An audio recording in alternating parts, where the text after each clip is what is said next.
हर हर महादेव बच्चों, कैसे हो? बढ़िया। चलो, अच्छी बात है। तो अभी मैंने पढ़ा दिया था यार, बीच में इंटरप्शन हो गया तो फिर से बोलने बोलना चाह रहा हूँ। चलो ठीक है, कोई बात नहीं, होता रहता है। अपने साथ ये सारी चीज़ें लगी रहती हैं। तो देखो, हम लोग, मैंने आपको बताया था कि बच्चों हम लोगों ने इंडिया 16 शुरू किया हुआ है, प्रॉपर्टी प्लांट एंड इक्विपमेंट, और उसके कुछ टॉपिक्स हम लोगों ने पढ़ लिए हैं। देखो बच्चों, मैं थोड़ा ज़्यादा अगर तेज, बहुत फास्ट बोल रहा हूँ तो मुझे अब बताना, मुझे कमेंट में बताना। मैं अगली लेक्चर जो डालूंगा उसमें थोड़ा स्लो पढ़ाऊंगा। और अगर बच्चों आपको वीडियो लेक्चर देखने में दिक्कत हो रही है तो यूट्यूब पे एक ऑप्शन है स्पीड का, आप उसमें मुझे स्लो भी कर सकते हैं। शायद स्लो का ऑप्शन है, फास्टर का तो ऑप्शन होता है, स्लो का भी ऑप्शन होता है। तो इसलिए बच्चों, आप मुझे कमेंट में बताना, तो मैं उस हिसाब से थोड़ा, अगर अपनी स्पीड मुझे ज़्यादा है तो मैं उसको स्लो कर लूँगा। चलो, अगर ये स्पीड ज़्यादा है तो भाई मैं जब मैं रिवाइज़ कराऊँगा तो क्या होगा, बात को समझो। एक बार देख लेते हैं कि अब भी शूट हो रही है ना? हाँ बच्चों, शूट हो रही है। तो चलो, तो मैंने आपको बताया था कि सर पीपीई क्या होता है, पीपीई को कब बुक्स में रिकॉर्ड करते हैं, कैसे रिकॉर्ड करते हैं, ये सारी चीज़ें हमने आपको बताई थी। तो सर मैंने आपको बताया था कि कोई भी कॉन्सेप्ट पढ़ने से पहले आप उसको वाई क्लियर होना चाहिए कि सर हम ये क्यों पढ़ रहे हैं, प्रॉपर्टी प्लांट एंड इक्विपमेंट हम क्यों पढ़ रहे हैं। तो देखो, अपने को तो कोई भी बिजनेस ही करना है, सारे बिजनेस के अकाउंटिंग के लिए ही हमारा accounting standard Indian accounting standard सब बना हुआ है।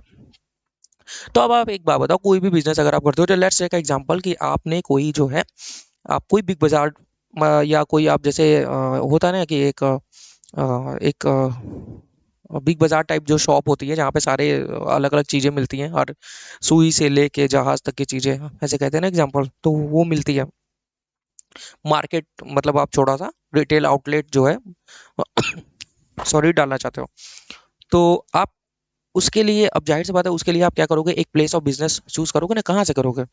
तो कहीं ना कहीं जो है आप प्लेस ऑफ बिजनेस लेंगे। सर हमारे पास खुद की जमीन है। ओ माय गॉड, तुम्हारे पास खुद की जमीन है? मतलब तुम कह रहे हो कि सर तुम्हारे पास इतनी बड़ी जगह है जहां आप रहते भी हैं, और ये जगह आपकी रोड पे है। सर हमारी रोड पे नहीं है तो क्या नहीं चलेगी? अरे यार, बिल्कुल चलेगी। योर प्रोडक्ट जो है इतने अच्छे होना चाहिए कि वो कहीं से डिमांड है। मतलब लेट्स टेक एग्जांपल कि आपकी रोड पे जमीन है, आप पैसे वाले काफी ज्यादा, ठीक है, आप ऊपर रहते हो अपने छोटे छोटे बाल बच्चों के साथ। सर शादी नहीं हुई है सर। अरे हो जाएगी, ठीक है। और नीचे आपने एक ये बना दिया, एक बिग बाजार बना दिया जहाँ पे छोटी छोटी सारी चीजें, रिटेल आउटलेट, रोजमर्रा की जिंदगी की सारी सामानें आपको यहाँ पे आप बेचते हो। तो क्या ये सर, ये जो असेट्स है, ये जो बिल्डिंग है, ये जो आप यूज कर रहे हो सर, सर ये जो बिल्डिंग आप यूज कर रहे हो, क्या ये प्रॉपर्टी प्लांट एंड इक्विपमेंट है? सर इसको छोड़ देते हैं, चलो ऊपर वाला पकड़ते हैं। सर क्या ये प्रॉपर्टी प्लांट एंड इक्विपमेंट है? सर वहां तो हम रह रहे हैं सर, ये तो पर्सनल असेट्स हो गया ना सर। तो ये तो हमारे बिजनेस के असेट्स में आएगी नहीं, ये तो पर्सनल के बुक्स में आएगी। अच्छा सर, तो सर क्या ये हमारे बुक्स में आएंगी? सर बिल्कुल आएगी, क्योंकि जब आप बिजनेस शुरू करते हो तो आप क्या क्या पूंजी लगा के बिजनेस शुरू करते हो। तो सर ये बिल्डिंग भी तो आप पूंजी लगा के शुरू कर रहे हो ना, तो इसकी जितनी वैल्यू है, जितना आप बिजनेस पर्पज के लिए यूज कर रहे हो, वो आएगी सर। अब आप मुझे ये बताओ, अगर सर मैं ये रेंट पे रहता, सॉरी थोड़ी तबीयत डाउन है यार, अगर ये रेंटेड प्रीमाइसेस रहता तो सर क्या ये हमारे बैलेंस शीट में आती? मार खाओगे। किसी दूसरे की असेट्स को अपने बुक्स में लेना चाह रहे हो? तुम तो उसका केवल रेंट दोगे ना। और रेंट की अकाउंटिंग कौन बताएगा सर हमें? Indians 116 lease, operating lease, finance lease, जो भी। अब बात को समझ रहे हैं मेरी? अरे यार, दूसरे की असेट्स, दूसरे की धरोहर को तुम अपनी कैसे बता सकते हो? तुम तो उसका रेंट दे रहे हो ना। तो अगर वो तुम्हारी असेट्स है, तुम्हारी खुद की, समझ रहे हो ना, गलत डायरेक्शन में मत जाओ, अगर वो तुम्हारी खुद की है तो ही तुम अपने बुक्स में उसको रिकॉर्ड कर सकते हो। तो सर तो सॉरी भाई, सॉरी। तो सर मैंने आपको बताया था कि अगर आपको कोई भी प्रॉपर्टी प्लांट एंड इक्विपमेंट होगा, कोई भी प्रॉपर्टी प्लांट होगा, तो उसकी तीन डेफिनेशन है। मतलब एक ही डेफिनेशन है, तीन पॉइंट्स आपके कवर होना चाहिए। सर पहला क्या है? सर पहला होना चाहिए कि वो दिखना चाहिए। सर अगर मान लो नहीं दिखती है तो, अगर नहीं दिख रही है सर, नहीं दिख रही है सर सो, अरे भैया बच्चों, कोई तो जगह होगी ना, जगह तो दिखेगी ना। सर नहीं दिख रही है, अगर नहीं दिख रही है मेरे बच्चों, तो वो आपका वो आपका इंडेस 38 में जाएगा, इनटेंजिबल असेट्स में, AS 26। नहीं दिखेगी तो वहां चले जाएगा ना, वो इंटेंजिबल एसेट्स हो जाएगा हमारे लिए, जैसे गुडविल, कॉपीराइट, ट्रेडमार्क, पेटेंट वगैरह वगैरह। तो सर यहाँ पे है कि वो सॉरी, थोड़ा मुझे गर्म पानी रखना चाहिए लेकिन नहीं है अभी, तो लेके आऊँ क्या? छोड़ो, जाने दो आपके लिए कुछ भी। अरे ये चल रहा है क्या? हाँ, तो पहला वो दिखनी चाहिए सर। दूसरा क्या है सर? दूसरा सर, मतलब पहला तो दिखनी चाहिए, नहीं दिखेगा तो सर वो चला जाएगा कहाँ पे? इंडिया सर्टिफिकेट में। सर वो दिखनी चाहिए, और दूसरा 1 साल से ज़्यादा होनी चाहिए। सर हम कहते हैं 1 साल से ज़्यादा नहीं है तो, 1 साल से ज़्यादा नहीं है तो चलो होनी चाहिए, वो तो बाद में क्यों होनी चाहिए बताऊंगा। अगर नहीं है तो, सर अगर नहीं है तो वो तो आपकी असेट्स, मतलब वो आपके लिए एक ऐसी चीज हो गई जो वो आपको खर्च हो गया एक तरीके से, मतलब आपने उस पीरियड के लिए वो खर्च किया, वो खत्म हो गया, तभी ना, तभी ना वो नहीं है। अगर 1 साल से ज्यादा है तो इसका मतलब, सर कोई कोई खर्च ऐसे होते हैं जिनका बेनिफिट हमको कुछ सालों में मिलता है। तो हाँ, बिल्कुल बिल्कुल सही बात बोला आपने। तो बच्चों उसकी अकाउंटिंग जो,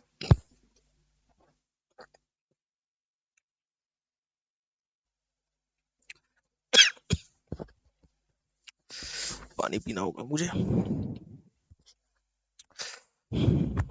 1 सेकंड।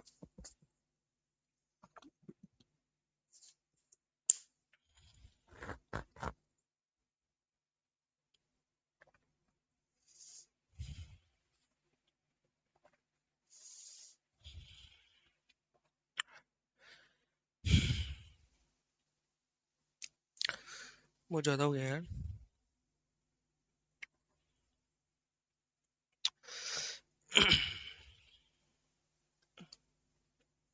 हाँ तो बच्चों मैं कहा था, सॉरी थोड़ा हो जाता है कभी कभी। तो मैं क्या कह रहा था बच्चों? कुछ तो कह रहा था मैं, बताओ ना मुझे क्या कह रहा था मैं, कैसे बताऊंगा सर मैं?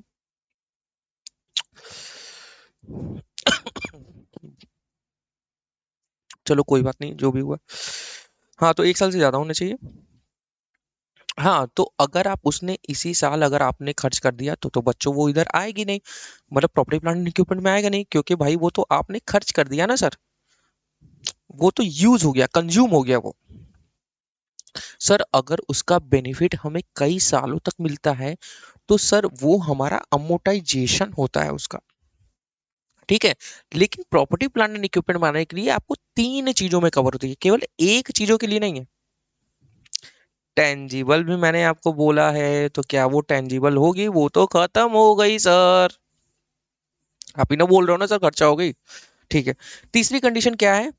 सर तीसरी कंडीशन ये है, या तो उस जगह से आप कुछ गुड्स मैन्युफैक्चर कर रहे हो, मतलब एक आपने फैक्ट्री बनाई हुई है, वहां से आप जो है मैन्युफैक्चरिंग करते हैं,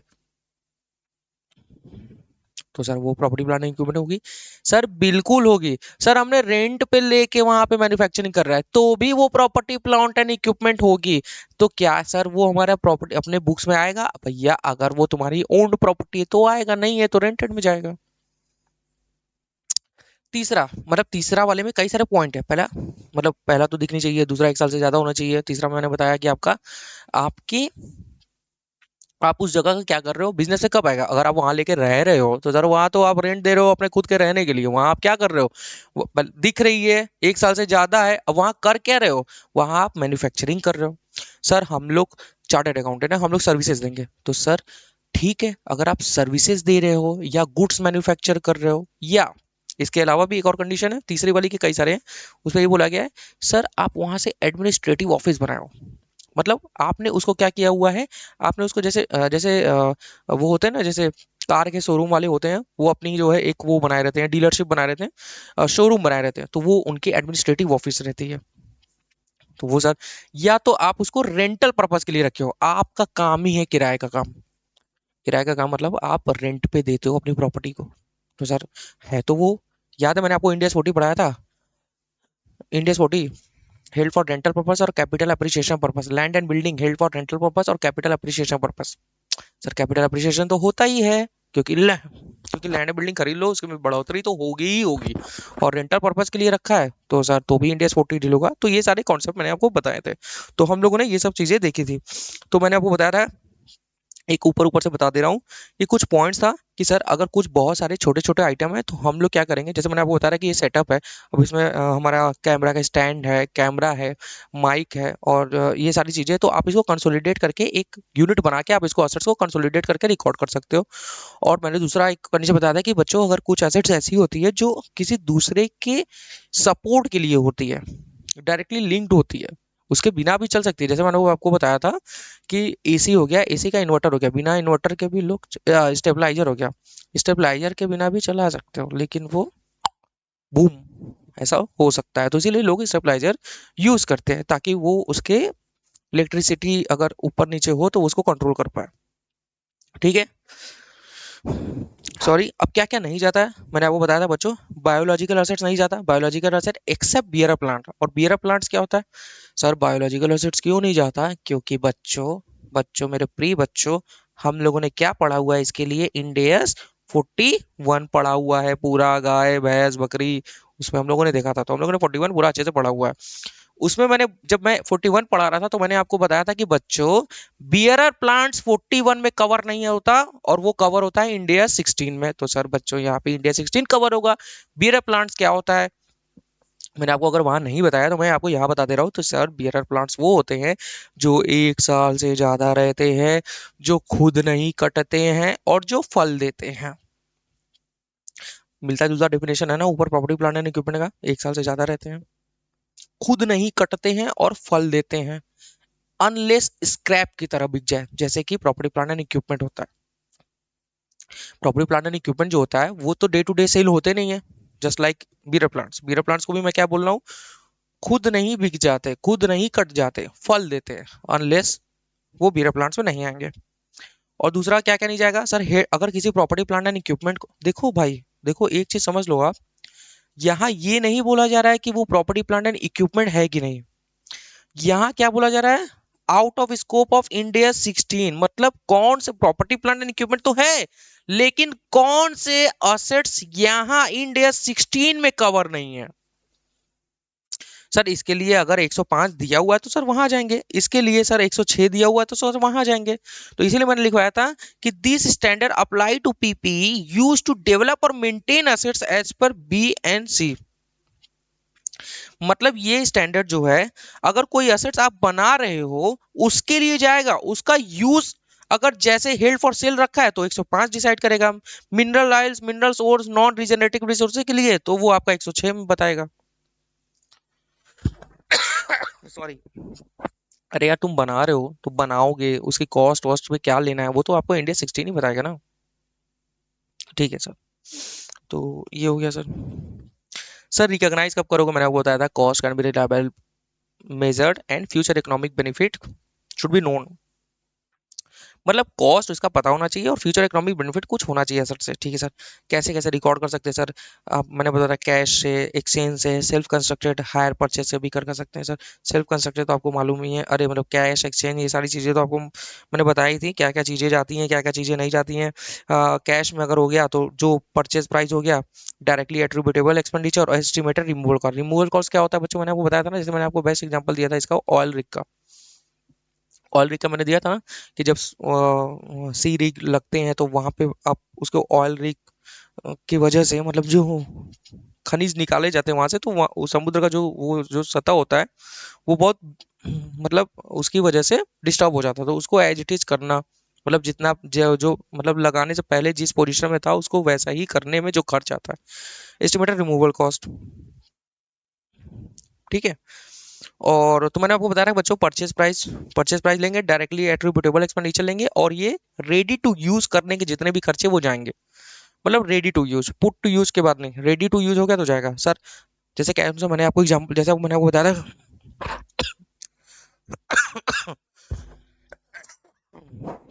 सर आपकी तबीयत थोड़ी डाउन है, डाउन तो है बच्चों, थोड़ा ब्रेक ले लूँ क्या। सर आप पूछ भी रहे हैं और ले भी ले रहे हैं। ले तो ले रहा हूँ। हाँ तो देखो, हो गया यार, अपना ब्रेक इतना है काफी है कि, अब देखो डायरेक्टली एट्रिब्यूटेबल एक्सपेंडिचर, जैसे मान लो कि आपको कोई अगर असेट्स याद करने का इजी तरीका बता रहा हूँ, असेट्स परचेज करनी है तो सर वहां से आपने परचेज किया, उसको पैसा दिया, ठीक है। अब वहां से लेके आओगे, एकदम एग्जाम्पल प्रैक्टिकल सोचो। वहां मतलब शॉप पे गए तुम, शॉप पे कोई असेट्स रखी हुई है, तुमको उसको खरीद लिया, तुमने पैसे दे दिया। अब उसको लेके आना है, तो उसको क्या करोगे, गाड़ी पे लोड कराओगे तो सर लोडिंग अनलोडिंग में जाएगा। मतलब किसी अब खुद तो नहीं ना पीठ पे ऐसे बजरंगबली की तरह लेके चले जाओगे, ऐसा नहीं ना, किसी न किसी से उसको गाड़ी वाड़ी पे लोड करवाओगे तो लोडिंग का खर्चा जाएगा सर। फिर उसको यहाँ आके अनलोड कराओगे तो सर अनलोडिंग का भी खर्चा जाएगा सर, ठीक है सर, जुड़ेगा सर। सर गाड़ी भाड़ा फ्रेट इनवर्ड जाएगा सर, बिल्कुल सर, अगर उसको मंगाने का खर्चा है तो वो जाएगा सर। सर हमने रास्ते में अगर वो चोरी ना हो जाए या उसको आग ना लग जाए, उसका इंश्योरेंस कराया था, ट्रांजिट इंश्योरेंस, वो जाएगा सर, बिल्कुल जाएगा सर, क्योंकि वो तो मंगाने के मतलब रेडी टू यूज के पहले खर्चे हैं। सॉरी। अब मान लो गाड़ी पे ऊपर लद गई और तुम उसको लेके जाने लगे, तो एक कोई तुमसे बोल रहा है कि अरे भाई मेरा कमीशन तो दे दो, मतलब कोई अपनी कमीशन जोड़ रहा है कि भाई मैंने तुमने असर दिलाई है तो तुम मुझे कमीशन दे दो, तो ठीक है सर, हम कमीशन भी दे देंगे सर, ठीक है सर। तो सर अभी गाड़ी लद गई, गाड़ी के पास पहुंच गई, अब उसको अनलोडिंग कराया, तो अनलोडिंग की खर्चे भी जाएंगे सर। अब यहाँ पे आ गई वो असर, अब जैसे मान लो हमने एसी लाई, एसी लाई, अब एसी हमारे घर पे आ गई, तो क्या वो रेडी टू यूज होगी? नहीं, अभी तो वो इंस्टॉल होगी। इंस्टॉल करने के लिए, एसी का तो एग्जांपल मैंने आपको दिया था ना एक बार, कभी भी एसी खरीदो कृपया करके सस्ते मत देखो। अगर आपने 50,000 रुपये लगाए हैं तो 1,000 रुपये और लगाएं, और जो कंपनी के बंदे होते हैं उन्हीं से लगवाएं। अगर आपने किसी ऐसा जुगाड़ किया कि आपके किसी जानने वाले 500 में बोल रहे लगा देंगे और एसी उसने लगा भी दिया, और अगर एसी नहीं चली तो कंपनी कहती है कि सर आपने एसी बाहर से इंस्टॉल कराया है, मैं इसका क्लेम नहीं दूंगा। आपको अगर उसमें कुछ खराबी हुई है तो आपको उसको पे करना पड़ेगा, ये कंपनी की कानून है इसमें। तो बच्चों एसी खरीदो, मेरे साथ तो हो चुका है इसलिए मैं बता रहा हूँ, और क्या हुआ था वो भी तुम्हें बताया था। तो भाई बच्चों, जैसे मान लो एसी मैंने बताया कि एसी आ गई अब, तो अब उसको इंस्टॉलेशन कराने के लिए जो खर्च लगेंगे वो भी तो देना पड़ेगा, तो सर बिल्कुल देना पड़ेगा। तो यानी अगर कोई एक्सपर्ट आपको बुला रहे हो या टेक्नीशियन बुला रहे हो इंस्टॉलेशन के लिए, क्या वो भी खर्च जाएंगे सर? बिल्कुल वो भी जाएंगे सर।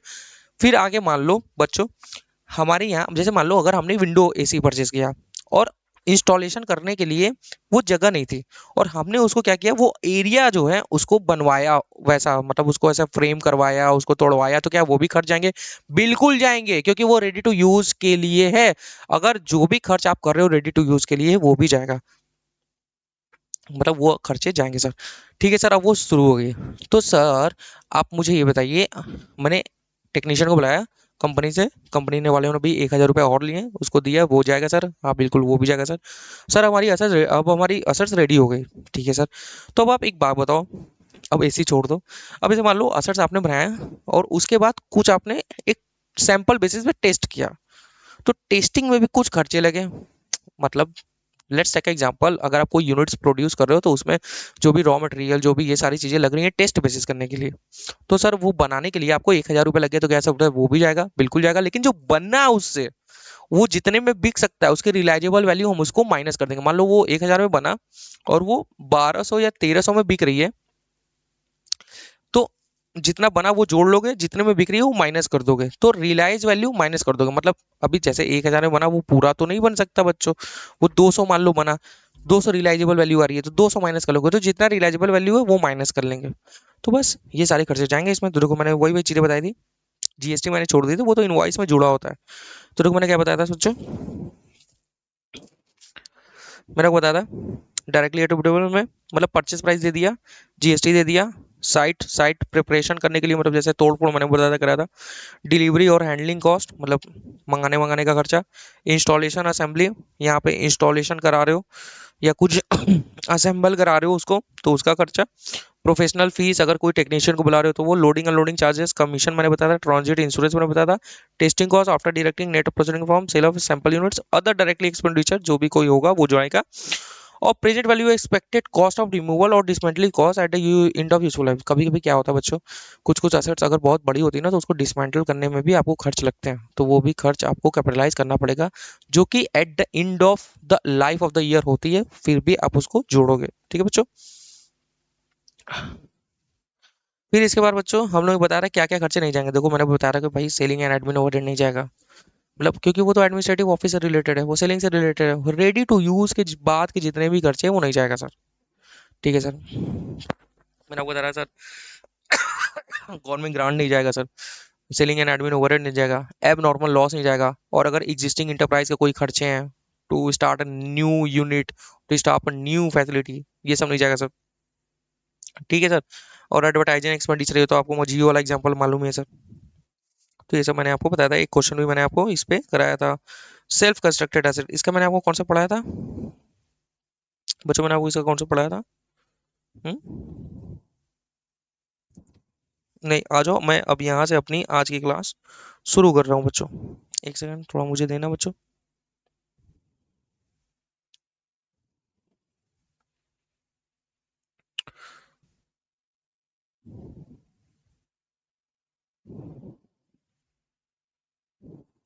हम्म। तो बच्चों हम लोग का ये क्वेश्चन भी मैंने आपको कराया था, ये एग्जाम्पल। अब आते हैं, मतलब अगर आप, मतलब मैंने आपको बता रहा कि बच्चों कि आपने अगर पेमेंट बाय कैश कर दिया, तो और फिर उसके बाद बताना मैंने सेल्फ कंस्ट्रक्टेड, उसके बाद सेल्फ कंस्ट्रक्टेड एसेट था ना, कैश एक्सचेंज। एक्सचेंज तो मैंने आपको बताया था बच्चों कि एक्सचेंज अगर आप करते हो तो कहाँ है बच्चों, अच्छा एक्सचेंज के बाद में सेल्फ कंस्ट्रक्टेड। तो पहले आ जाओ, सेल्फ कंस्ट्रक्टेड एसेट्स हम लोग पढ़ते हैं। सर कभी कभी कुछ एसेट्स आप खुद भी बना सकते हो, बिल्कुल बना सकते हो बच्चों, क्यों नहीं बना सकते? अगर आप एसेट्स मैन्युफैक्चरिंग करने के आपके पास स्किल है, आपके पास टेक्नोलॉजी है, तो आप बना सकते हो, बिल्कुल बना सकते हैं सर। सबसे बेस्ट एग्जांपल है इस समय एप्स, ऐप जो है एप्लीकेशन लोग बहुत ज़्यादा बना रहे हैं, तो वो तो इंडिया हमारा 38 में कवर हो जाएगा, लेकिन आप बना सकते हो। तो उसको बनाने के लिए जो भी खर्च लगेंगे आप उसको जोड़ोगे। अगर आपको कोई मटेरियल लग रहा है, या कोई जैसे मटेरियल नहीं, जैसे मटेरियल में मान लो टूल्स लग रहे हैं, यूनिट्स लग रहे हैं। अब भी जैसे कार मैन्युफैक्चरिंग होती है, असेंबलिंग होती है ना, इंजन जापान से ले रहे हैं, बॉडी इंडिया से ले रहे हैं, हाँ टाटा की बॉडी, जापान की इंजन, तो ऐसे ही तो होती है ना। तो अगर आप उसके लिए यूज़ कर रहे हो, तो डायरेक्ट मटेरियल जो लगेगा वो तो जाएगा ही। डायरेक्ट वेजेस अगर कोई आप उस पे मैन पावर लग रही है, वेजेस वगैरह मजदूर रखे हो उसको असेंबल असेंबल करने के लिए, नट बोल्ट टाइट करने के लिए, एज एग्जांपल टेक एग्जांपल, तो वो तो जाएगा sir direct material, direct wages. और कोई अगर ओवरहेड अगर उस पे लग रहा है तो वो भी जाएगा सर। सर क्यों नहीं जाएगा सर? कोई अगर, जैसे ओवरहेड में क्या क्या हो सकता है, जैसे वेरिएबल ओवरहेड तो आपको जानते हो, और फिक्स ओवरहेड जानते हो। वेरिएबल ओवरहेड क्या होता है सर, जो डायरेक्टली रिलेटेड होता है। फिक्स ओवरहेड जैसे अगर कोई स्पेस है और उस स्पेस को यूज करो, तो वो भी जा सकता है। डायरेक्ट एक्सपेंडिचर जो उससे रिलेटेड होगा। और शेयर इन कॉमन एक्सपेंडिचर, जैसे मैंने बताया कि कुछ यूनिट है, कुछ जगह है, उसमें उसका कितना हिस्सा है। अब जैसे मान लो मैं अगर आपको कहता हूँ कि आपकी ऑफिस है, हम्म, आपकी इतनी बड़ी ऑफिस है, आप इस जगह को आपने जो है बनाया है शोरूम, और इस जगह को आपने बनाया है गैरेज। तो जो आप इसका डेप्रिसिएशन निकालोगे, उसका 1/2 आप दे दोगे शोरूम को, और 1/2 आप किस में रिकॉर्ड करोगे, उसकी कॉस्ट में, कॉस्ट ऑफ द असेट्स में। अब उसमें चार्ज करोगे शेयर इन कॉमन एक्सपेंडिचर, जितना शेयर है उतना आप यूज करेंगे। फिर आता है सर, लेकिन सर इसमें मैंने आपको बता रहा कि एब नॉर्मल वेस्ट अगर कुछ हो जाता है, अब जैसे मान लो कि आग लग गई जिसकी वजह से आपका मटेरियल बहुत ज़्यादा लॉस हो गया, तो सर क्या आप उसको कस्टमर से आप वसूलोगे? भाई आपका प्रोडक्ट बिकेगा ही नहीं, मनी मैंने जो मशीन की वैल्यू आपको ये ओवर प्राइस हो जाएगी। तो sir abnormal waste of direct material direct labour नहीं जाएगा। सर इसके बाद मैंने आपको बता रहा कि अगर कोई इंटर डिपार्टमेंट है, तो सर उस केस में क्या करेंगे? तो जैसे मान लो कोई, अगर आप कोई आप असेट्स बना रहे हो, असेट्स बना रहे हो, सॉरी, अगर कोई आप असेट्स बना रहे हो जो ए से गुजर के, बी से गुजर के, सी में आके फाइनल होती है, तो यहाँ से यहाँ आती है, यहाँ से यहाँ आती है। तो सर इन दोनों ने, अगर इसने भी कुछ प्रॉफिट रखा है इस पे और इसने कुछ प्रॉफिट रखा है इस पे, तो इंटर डिपार्टमेंट प्रॉफिट को हम क्या करेंगे? एलिमिनेट करेंगे। जैसे यहाँ से अभी ये पूरा हट जाएगा, मतलब आपसी प्रॉफिट को क्या कर दिया जाएगा? हटा दिया जाएगा। सर अभी आप सर अभी आप कह रहे हो कि आप ही की पूरी यूनिट है। अरे ठीक है यूनिट है, लेकिन सब एक दूसरे को वर्किंग के लिए दिखाते हैं ना कि हमने कितने का काम किया, क्योंकि कई सारे यूनिट्स क्या होते हैं, वो बाहर जैसे यहाँ ना बेच के डायरेक्ट मार्केट में सेल भी तो हो सकते हैं। तो वो अपनी बिजनेस रिपोर्ट तो बनाते ही है, सेगमेंट रिपोर्टिंग। कुछ याद आ रहा है आप लोगों को, AS17 पढ़ा था ना? तो यहाँ भी हम लोग पढ़ेंगे उसे, इंडिया को। तो इंटर डिपार्टमेंटल प्रॉफिट को हम लोग क्या कर देंगे, एलिमिनेट कर देंगे बच्चों, ठीक है। एक्सचेंज में तो मैंने आपको बताया, अब आ जाओ। तो ये तो बहुत ही जनरल पॉइंट था, तो इसमें बहुत प्रॉब्लम वाली बात है नहीं, ठीक है। देखो एक बात बताऊं मैं आपको, ये जो मैं ये सब करता हूँ ना यहाँ पे, वो आप भी अपने पास ना, मैंने इतनी जगह क्यों दी हुई है, क्यों छोड़ा हुआ है? मैं उसको और एकदम यहाँ यहाँ तक लिखता, मैं यहाँ यहाँ तक लिखता, यहाँ यहाँ तक लिखता। मैंने जगह इसलिए दी हुई है क्योंकि आप भी यहाँ पे वर्किंग करिए, भले ही पेंसिल से करो लेकिन करो। क्योंकि लास्ट मोमेंट पे ना ये ग्राफ ही आपको पूरा ये शॉर्ट कर देगा। जो अपने शब्द होते हैं वो आप लिखो, ताकि आपको ये पूरा पढ़ने की जरूरत ना पड़े। मैं तो ऐसे ही करता था यार, ताकि मुझे रिवीजन में ये पूरा पढ़ने की जरूरत ना पड़े। यहाँ मैंने कुछ कुछ पॉइंट्स लिख दिए, हाँ इसी से रिवाइज हो गया, ठीक है। मैं इसीलिए सारा चीज आपको बुक से पढ़ा रहा हूँ, क्योंकि आप दोबारा इसी को देखो। चलो आ जाओ।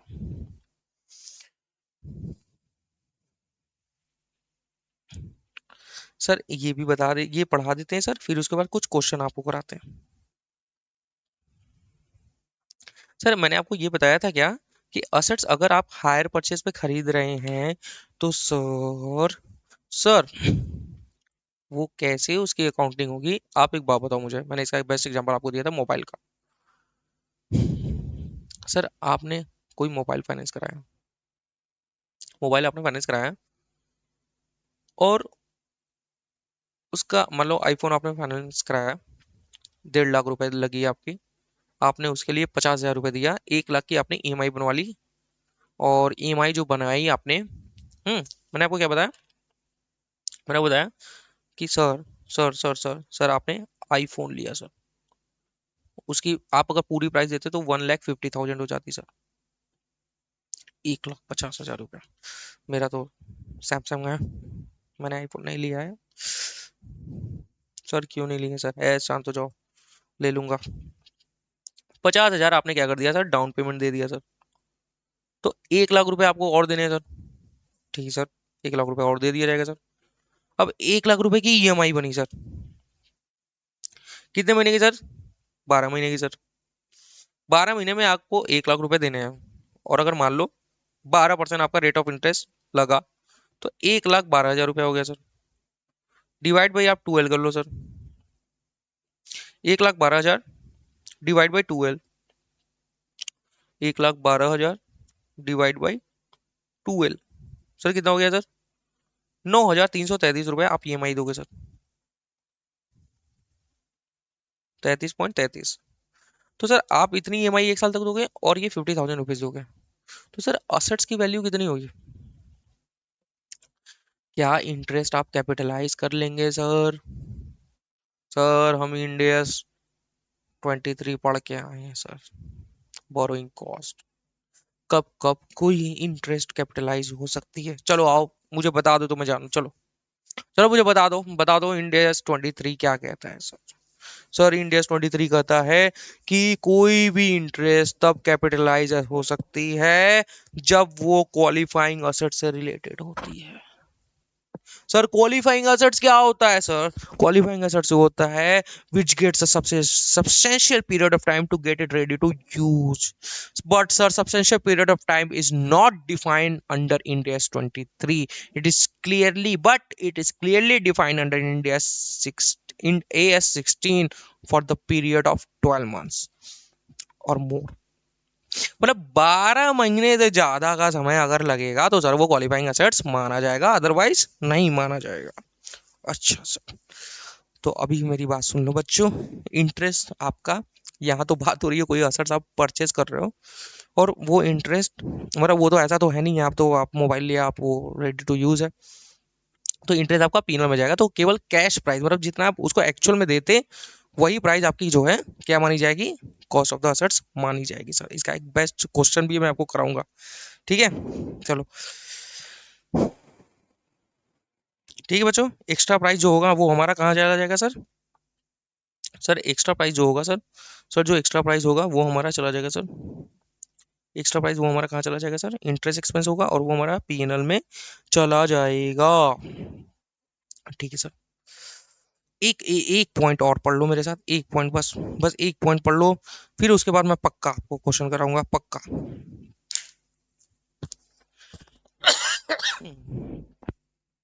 पक्का क्वेश्चन कराऊंगा सर। अच्छा चलो ठीक है सर, कर लेते हैं। आपने कोई एसेट्स खरीदी, आपने कोई एसेट्स खरीदी और उसमें जो है आपने उसने डिफरल क्रेडिट ले लिया, मतलब आपने ऐसा नहीं किया है कि आप जो है उसको पूरा इंटरेस्ट ऐसे वैसे दोगे, ऐसा ऐसा कुछ नहीं है कि प्रॉपरली हर महीने की ईएमआई है। आपने तय कर लिया कि भाई मैं तुम्हें 3 साल में 1-1 लाख रुपए दे दूंगा, सॉरी 3 साल में 1-1 लाख रुपए दे दूंगा। अभी 1 लाख ले लो, सेम डे को 1 लाख अगले साल ले लेना, उसके अगले साल 1 लाख और ले लेना। तो उस असेट्स की वैल्यू कितनी होगी बताओ मुझे? क्या उसमें, क्या उसमें क्या हो गया सर, ठीक है ना आप? हाँ मैं ठीक हूँ। क्या उसमें इंटरेस्ट जुड़ा हुआ है? 1 लाख आपने बोला 2025 में ले लो, 1 लाख आप 2026 में ले लो, 1 लाख आप 2027 में ले लो। क्या असेट्स आपकी 3 लाख रुपए की है आज के डेट में, 2025 के डेट में? अगर आप हो, मान लो 31 दिसंबर 2025 को अगर आप हो, तो क्या ये 3 लाख रुपए आपकी एक्चुअल बुक्स ऑफ अकाउंट्स में जाएगी? हाँ सर बिल्कुल जाएगी। या 1 लाख रुपए जाएगी? फिर जब 1 लाख रुपए खर्च होगा उतनी ही जाएंगे, फिर जब 1 लाख रुपए खर्च होगा वो कैपिटलाइज करना। बच्चों ऐसा मत करना, मुझे मालूम है आप ऐसा नहीं करोगे मेरे प्यारे बच्चों। सर हम इसकी प्रेजेंट वैल्यू निकालेंगे सर, इसमें इंटरेस्ट कॉस्ट जुड़ा है सर। ओ माय गॉड, इतने टैलेंटेड मेरे स्टूडेंट हैं, मुझे पता नहीं था यार। सर हम इसकी प्रेजेंट वैल्यू निकालेंगे सर, इन तीनों की, इन तीनों की हम प्रेजेंट वैल्यू निकालेंगे with the help of rate of interest. We can find out its present value, कि आज की इसकी प्रेजेंट वैल्यू, मतलब ये तीनों, मतलब ये तो मैं अभी दे रहा हूं, ये भी अगर मैं आज देता, ये भी अगर मैं आज, ये 2 लाख रुपए जो 1 लाख अगले साल दे रहा हूँ और ये जो 2 साल अगले दूसरे साल पे दे रहा हूँ, ये भी अगर आज देता, ये भी आज देता, ये भी आज देता, तो कितनी वैल्यू है उतनी वैल्यू मैं रिकॉर्ड करूंगा। बाकी की वैल्यू को मैं इंटरेस्ट मान के उसको पीएनएल में डाल दूंगा बच्चों। सच्ची सच्ची बोल रहा हूँ। अच्छा सर, सर सर अभी आपने जो पढ़ाया सर, अभी आपने हायर परचेज भी तो पढ़ाया था ना सर, और आप अभी डिफर्ड क्रेडिट भी पढ़ा रहे हो, दोनों तो सेम सेम लग रहा है। हाँ, दोनों सेम सेम लग रहा है। अरे शांत हो जाओ, ऐसा कुछ नहीं है। यहाँ पे हायर परचेज में क्या होता है, यहाँ पे हायर परचेज में आपकी ओनरशिप जो है कब ट्रांसफर होती है आप मुझे बताओ? लास्ट ईएमआई पर ट्रांसफर होती है, लेकिन यहाँ तो आपको पूरी ओनरशिप मिल गई है, बस आप उसका पेमेंट 3 पार्ट में आप कर रहे हो। यहाँ इंटरेस्ट पहले से ही पता है, अलग है, और यहाँ इंटरेस्ट उसी में इंक्लूडेड है। यहाँ प्रेजेंट वैल्यू के माध्यम से आप उसकी असेट्स की एक्चुअल वैल्यू निकाल रहे हो, मतलब 3 है, अब इसमें जुड़ा हुआ है इन दोनों में इंटरेस्ट को, तो उसमें से हटा रहे हो इंटरेस्ट को। सर ये सब क्या कर रहे हैं सर, नहीं समझ में आ रहा है? मुझे कुछ समझ में नहीं आ रहा है। ऐसा नहीं है, मैं बस ऐसे ही बोल रहा हूँ, ठीक है? तुम लोग को समझाना है, मुझे मालूम है, मैं समझा के ही रहूंगा, चाहे जो हो जाए। मैं देख रहा हूँ कि शूट हो रहा है, लेकिन अरे यार ये बहुत दर्द है यार, पूरा 3-3 घंटे की वीडियो शूट कर लो और फिर ना, फिर आती नहीं है ना, तो फिर दिमाग का हो जाता है।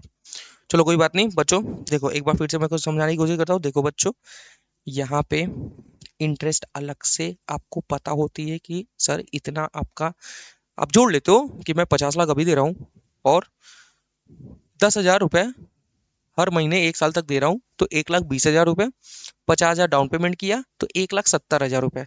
आज की डेट में अगर मैं कैश पूरा दे देता तो 1,50,000 में असर आ जाती। तो सर इंटरेस्ट मैंने कितना दिया? 20,000 रुपए, यहाँ पता रहती है, लेकिन यहाँ डिफर्ड क्रेडिट में हमें पता नहीं रहती है। हम क्या करते हैं, उसको निकालते हैं कि भाई ये तीनों वैल्यू जो हम 3 सालों में दे रहे हो तो उसमें इंटरेस्ट कॉस्ट जुड़ी हुई है। 3 लाख सर आप वो पूरा आज ही नहीं दे रहे हो, अगर आप पूरा आज देते तो उसकी वैल्यू कितनी होती। समझ रहे हो मेरी बात को? चलो आ जाओ। अब मैं समझ रहा हूँ तुम्हें क्वेश्चन कराने की बहुत जरूरत है, नहीं तो तुम्हारा सब कुछ जो है ऐसे उड़ जाएगा। मुझे मालूम है। तो चलो आ जाओ हम लोग अपने क्वेश्चन पे ध्यान देते हैं। तो मैंने अब देखता हूँ मैं तो कि तुम लोगों को कहाँ तक मैंने कराया हुआ है। कौन कौन से क्वेश्चन वैसे हम लोगों ने कर लिए हैं बच्चों? कॉन्सेप्ट हम लोगों ने कौन सा कर लिए हैं, वैसे ही क्वेश्चन मैं आपको कराऊंगा। आई एम सॉरी बच्चों। अरे फॉर व्हाट? अच्छा खांसने वासने के लिए, अच्छा ठीक है।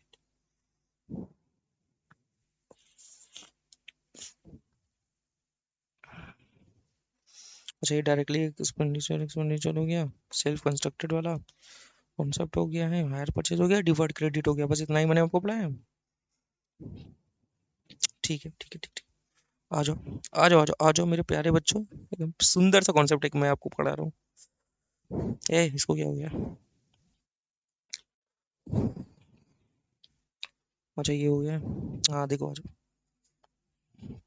अरे रे, मेरा प्यारा सा क्वेश्चन है एकदम, छोटू सा, एकदम प्यारा सा क्वेश्चन है भाई। आ जाओ आ जाओ आ जाओ मेरे बच्चों, मेरे प्यारे प्यारे बच्चों आ जाओ। कौन इसके आंसर भी दिए हुए हैं लेकिन आंसर मत देखो, कोई मतलब नहीं है, मैं करा रहा हूँ यार, तुम लोग क्यों परेशान हो रहे हो? आ जाओ आ जाओ आ जाओ। पढ़ूं मैं? पक्का? पानी पी लूं थोड़ा? पी लीजिए ना सर।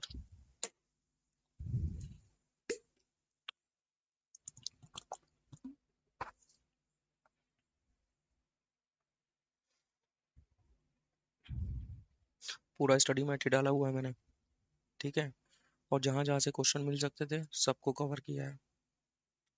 सर आप पानी पीजिए, हमें मालूम है। ओके।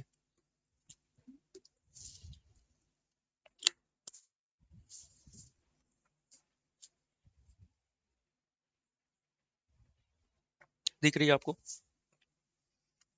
दिख रही है? हाँ सर दिख रही है। अच्छा अब दिख रही है? अब नहीं दिखा, उसकी कैप दिख रही है ना? सर क्या आप करते रहते हो, मजा आती है मजा।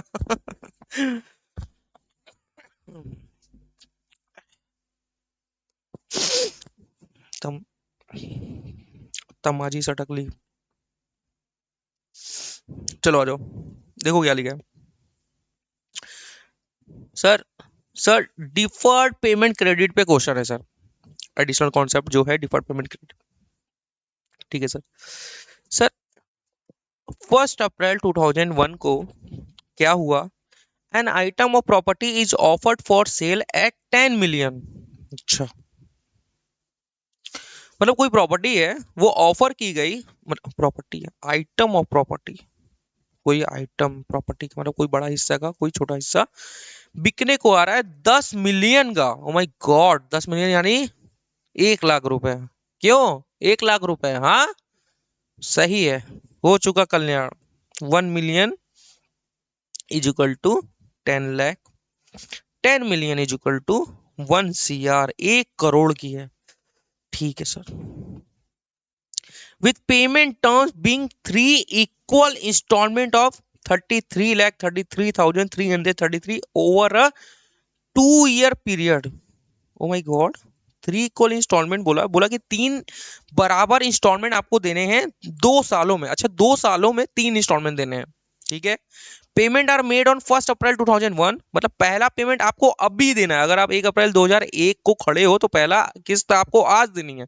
दूसरा किस्त, दूसरी ईएमआई आपको 2002 में देनी है, दूसरी ईएमआई आपको 2003 में देनी है। इम्प्लिसिट रेट ऑफ इंटरेस्ट 5.36%, मतलब जो रेट ऑफ इंटरेस्ट वो बोला है वो 5.36% है। पास necessary general entry for recording property in according with India 16। अब बताओ बच्चों, निकालो प्रेजेंट वैल्यू, तुम लोग अब निकाल के बताओ मुझे। सर आप तो बोले थे आप कराएंगे, अरे यार तो तुमने भी तो बोला था सर, हम लोग को समझ में आ गया है, तो इसको बताओ इसको कैसे करते हैं। सर ऐसा मत करिए सर, सर ज्यादा मत बोलिए, मैं नीचे देख ले रहा हूँ कैसे होता है, मैं कर दे रहा हूँ, ऐसा मत करो। मैंने आंसर इसलिए नहीं दिए हुए हैं, सहूलियत के लिए दिए हुए हैं कि रिवीजन टाइम में आसानी हो। चलो आ जाओ मैं आपको बता रहा हूँ। देखो sir sir sir sir sir sir sir sir 10 million का है। हर साल आपको मतलब आपको 1 2 3 यहाँ आपको 33,33,333 यहाँ देने हैं, 33,33,333 यहाँ देने हैं, 33,33,333 यहाँ देने हैं। ये तो सर अभी ही देना है सर, तो इसकी प्रेजेंट वैल्यू तो 1 होगी सर। ये तो पूरा इतना ही देंगे सर आज की डेट में। लेकिन सर ये तो 1 साल बाद देना है। मतलब मैं आपको समझा पा रहा हूँ कि नहीं? अरे सर समझाऊंगा, बिल्कुल समझाऊंगा सर। जैसे एक चार्ट में बना लेता हूँ, एक चार्ट में बना लेता हूँ। जैसे हम लोग जो है एफएम में बनाते थे, हमेशा एसएफएम में बनाते थे। एक चार्ट बना ले रहा हूँ सर। यहाँ पे आपको हो और यहाँ हो और यहाँ हो, ये जीरो है मतलब ये अब भी है। ये 1 साल, ये पहले 1 साल होने पे, ये दूसरे दो 1 साल होने पे। तो सर यहाँ आपको पहला किस्त पहली ईएमआई आपको यहाँ देनी है 33,300 33 लाख 33,333 33,33,333 हाँ 33,33,333 यहाँ देनी है।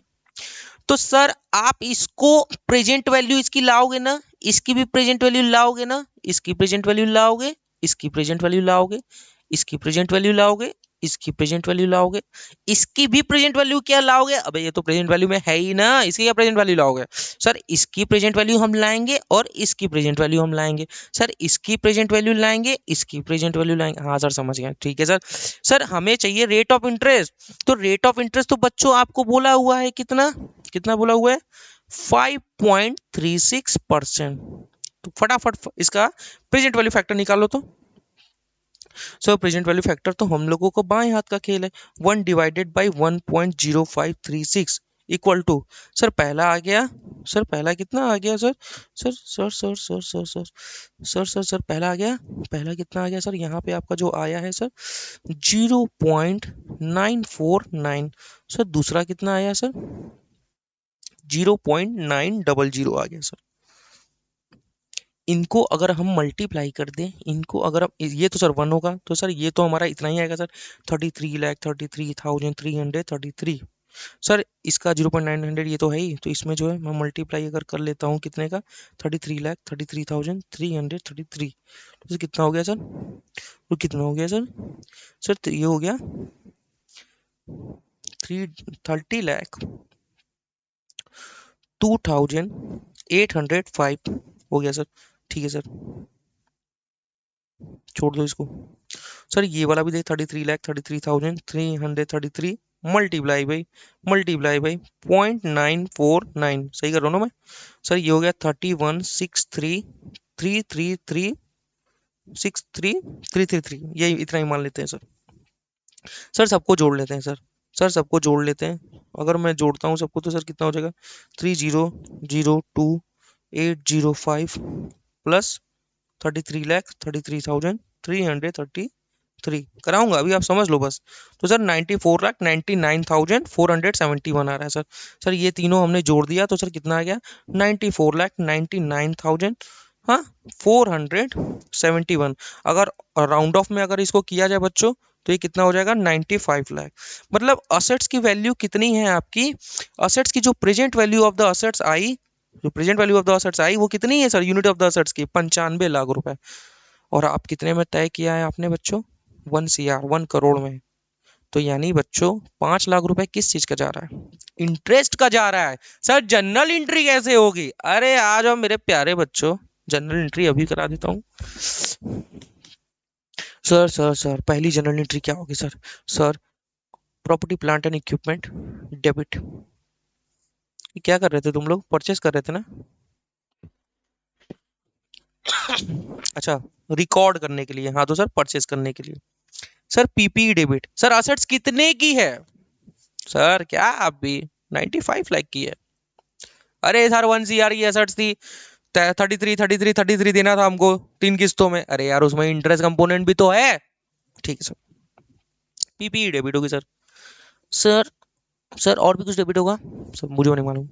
सर क्या कुछ कैश भी अभी देना है? हाँ सर बिल्कुल देना है। कितना सर? 33,33,333। 333।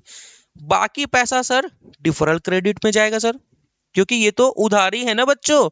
तो यानी उधारी कितना हो गया, 95 लाख में से अगर मैं बच्चों 33 लाख 33,333 अगर मैं दे दे रहा हूं तो कितना पैसा और देना है, 61,66,667 बैलेंसिंग फिगर। ठीक है बच्चों। सर सर ये ओपनिंग में है, opening of the year 1। Sir end में क्या होगा, इंड ऑफ द ईयर 1 में क्या होगा सर, सर पहले तो हम इंटरेस्ट चार्ज करेंगे सर, इंटरेस्ट डेबिट करेंगे सर। सर इंटरेस्ट डेबिट क्यों कर रहे हैं, क्रेडिट क्यों नहीं कर रहे हैं, प्रभु क्षमा करें मुझे। क्षमा करें मुझे, ये प्रश्न ना पूछे प्रभु। प्रभु गोल्डन रूल ऑफ अकाउंटिंग मत मुझसे मत, मैं बता दूंगा यार।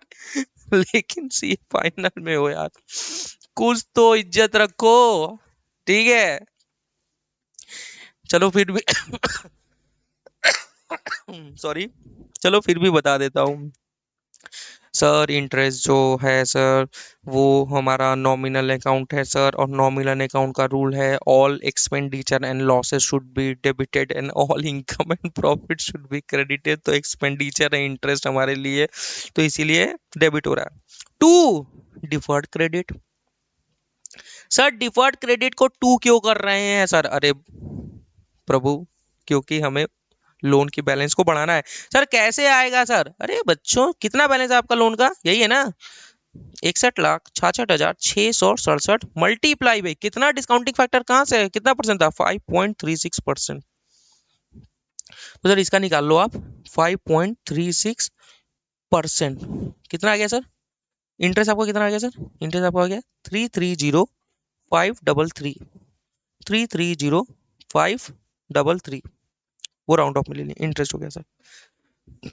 सर सर इसी इंड में हमें एक ईएमआई भी देनी है, दे दो, बिल्कुल दे दो। टू कैश करेंगे सर, 33,33,333 इतनी ना ईएमआई दूंगा, और डेबिट किसको करूंगा, अरे यही डिफर्ड क्रेडिट को डेबिट कर लेंगे सर, डिफर्ड क्रेडिट डेबिट 33,33,333 ये दे दिया सर। सर एक एंट्री जैसे ही आप ये इंटरेस्ट की एंट्री पास करोगे वैसे ही इसकी एक करस्पॉन्डेंस एंट्री आ जाएगी, इन उसी साल में बच्चों आएगी क्या, PNL debit to interest. Interest को ट्रांसफर भी तो करेंगे ना सर पीएनएल में, इंटरेस्ट कहाँ जाएगा, कैपिटलाइज तो होगा नहीं। ठीक है सर। सर तो डेप्रिसिएशन की भी एंट्री हो जानी चाहिए, अगर लाइफ दिया है बच्चों, असेट्स की लाइफ अगर दी हुई है तो बिल्कुल जाएगी, असेट्स की लाइफ नहीं दी है तो हम लोग यहाँ पे डेप्रिसिएशन की एंट्री नहीं पास कर रहे हैं सर। ठीक है sir. Sir sir sir sir sir sir sir at the end of year 2, at the end of year 2 में आ गया सर। सर अब क्या हुआ सर, सेम एंट्री बच्चों, सेम एंट्री, अब यही एंट्री दोबारा होगी बस। Sir interest debit to deferred credit, sir deferred credit को टू क्यों करें, अरे भाई लोन के सारे बैलेंस क्रेडिट होते हैं, अगर उसको बढ़ाना है और बढ़ाना है तो सर क्रेडिट ही करूंगा ना मैं। ठीक है सर। सर इंटरेस्ट कैसे निकलेगा बता रहा हो तो मुझे जानू, बताओ उसके लिए बच्चों आ जाओ, एक ऐसे तो मैं बता सकता हूँ तुम्हें, चलो अच्छा देख दो जो मैं कर रहा हूँ वो आप उससे समझ में आता है कि नहीं, चलो देखता हूँ मैं, चलो देखता हूँ जो मैं कर रहा हूँ उससे समझ में आता है। देखो कितना बैलेंस था, 61,66,667 बैलेंस था, 61,66,667 बैलेंस था। ठीक है, इस पे इंटरेस्ट कितना चार्ज हुआ बच्चों, इंटरेस्ट पे चार्ज हुआ 3,30,533। फिर आपकी ईएमआई कितनी गई, 33,33,000। सही ना बच्चों, इंटरेस्ट इस पे आया, ये चार्ज हुआ, ये 30, हाँ 33,333 ये आपकी ईएमआई चली गई बच्चों। तो आपका बैलेंस कितना बचा सर, बैलेंस आपका कितना बचा सर, 61,66,600, 61,66,667 प्लस प्लस 330,533 माइनस 33,33,333। तो सर कितना आ गया, 31,63 5.867 आ गया sir, multiply by 5.36%, multiply by 5.36%, तो कितना आ गया सर? 169,583। सर 169,583 आपका क्या आ गया सर? हाँ, इंटरेस्ट आ गया सर, 169,583। सर ये आपने क्या किया सर? ये मुझे बिल्कुल समझ नहीं आ रहा है सर, ये आपने क्या किया? अरे बच्चों, कैसी बातें करते हो? मैं बोला था कि जो मैं टेबल बना, नहीं सर मैं ऐसे ही समझ जाऊंगा। ठीक है, लो समझो। तो sir, sir year, sir opening balance, sir interest, sir EMI, sir closing balance. Year zero, opening balance zero, interest zero, EMI आपने कितना दे दिया सर? ओपनिंग बैलेंस यहाँ पे 95 लाख रुपए लेके चलते हैं, क्योंकि 95 लाख रुपए तो थी ना आपकी, कि आपको इतनी देनी है जीरो साल में, 95 लाख रुपए आपको देनी है। ठीक है सर। ईएमआई आपने कितना दे दिया? 33 लाख। ये तो लास्ट में आपने दिया ना? ये कहाँ पे दिया आपने? 95 लाख। कि लास्ट में आपने यहाँ पे आपने दिया नहीं, पहले ही साल में आपने ईएमआई दे दिया 33 लाख, 33,333। क्लोजिंग बैलेंस आपको कितना आ गया? 61,66,667। अब ये आया हमारा 01 में, 61,66,667। इस पे इंटरेस्ट आपने कितना चार्ज किया इस साल? 330,533, याद है ये सब आप करते थे? फिर 33,33,33,333। फिर आपको क्लोजिंग बैलेंस कितना आएगा? मतलब अगर ये ए है, ये बी है, ये सी है, ये डी है, तो सर डी कैसे आएगा? A plus B minus C is equal to D. तो सर ये बैलेंस कितना आ गया सर? ये बैलेंस आ गया आपका 31,63,867। तो सर आपका ये दूसरे साल में आएगा 31,63,867। सर ईएमआई कितनी है? 33,33,333। तो सर ये आपका क्या हो जाता है? बैलेंस फिगर याद है ना, मैंने आपको मतलब बचपन में आप लोगों ने पढ़ा होगा। 33,33,333 माइनस माइनस माइनस माइनस 31,63,867। कितना आ गया सर? 1,06,9,466। अगर वही बैलेंसिंग फिगर में राउंड ऑफ में अगर इसको कहूँ, वो जो हम लोग का आ रहा है, अगर ये ऐसे पकड़ूंगा तो 169,583 आ रहा है सर। वही है, same same but different. Sir आप भी क्या क्या करा देते हो। हाँ हाँ, ठीक है, अभी इतना हो गया ना ये, उतना भी आप कर सकते हो सर। ठीक है सर। सर दूसरी एंट्री क्या होगी सर? अरे बच्चों, दूसरी एंट्री आप क्या करोगे? डिफर्ड क्रेडिट डेबिट करोगे टू कैश कर दोगे। कैश और बैंक जैसे भी आपको पेमेंट करना है। 33,33,333। और फिर इंटरेस्ट को पीएनएल में, पीएनएल डेबिट टू इंटरेस्ट। कितना इंटरेस्ट है बच्चों? 169,583, 169,583। सर अगर हम 169,583 लिख दिए और यहाँ पे हमें लिखना था 169,466, क्या ये सर हमारा गलत हो जाएगा सर? बच्चों राउंड ऑफ में लिखोगे ना, लिखोगे ना यहाँ पे राउंड ऑफ, राउंडिंग ऑफ। अगर आप ये लिखते हो, मान लो अगर ये 169,466 आप लिखते हो, तो यहाँ पे लिखोगे ना बच्चों कि मैं ये राउंडिंग ऑफ कर रहा हूँ। ओके सर, समझ में आया? इसको नोट करना है क्या? नोट करना है तो आप नोट कर लो। मैं यही हूँ, इसको मैं थोड़ा कट कर दूँ ताकि जो है आप लोग अच्छे से नोट कर लो। समझ में आया ना आपको बच्चों? इतना कोई बिग इशू तो था नहीं।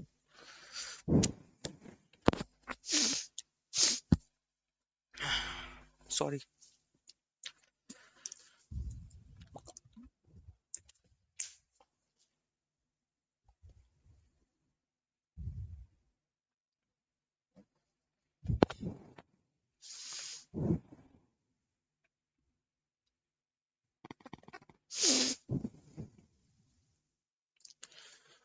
चलो उसको रोक लो यार, कितना मैं रुकूं ऐसे?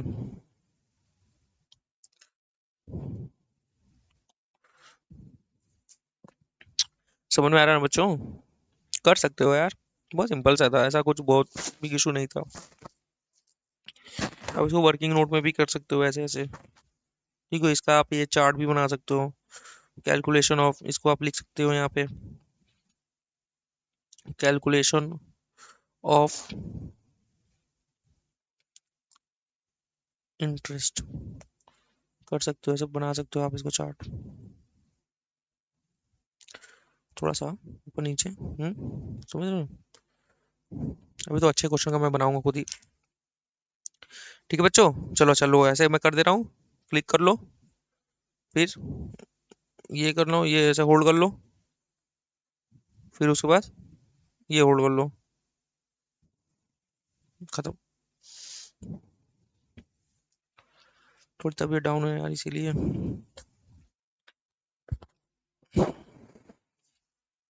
कैसा लग रहा हूँ मैं, शाहरुख?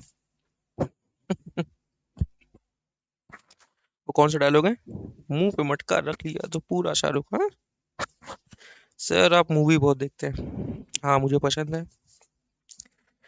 चलो कोई बात नहीं, आ जाओ, पढ़ते भी हैं हम लोग, पढ़ने वाले हम लोग बच्चे हैं, सीधे साधे नादान, दुनिया से अनजान।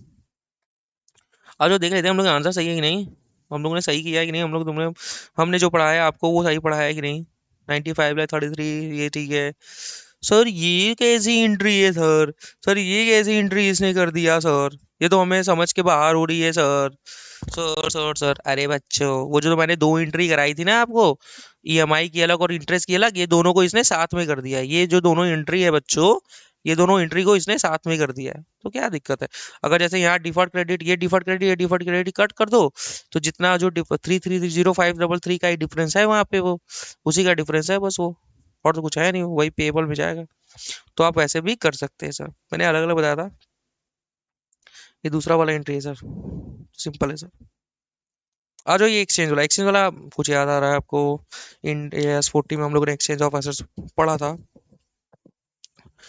तो आ जाओ, यहाँ एक्सचेंज ऑफ एसेट्स के बारे में भी हम लोग पढ़ लेते हैं, या अभी रोक देते हैं, अभी जो टॉपिक चल रही है उस पर थोड़ा जरा रहते हैं, देखते हैं कि और कौन सा टॉपिक है इसमें जो हम लोग पढ़ सकते हैं।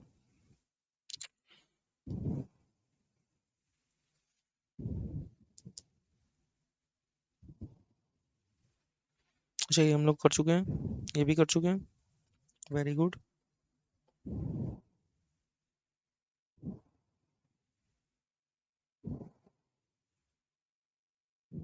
ये तो अभी नहीं करा सकता मैं, करा सकता हूँ, करा दूँ क्या ये क्वेश्चन? हम्म।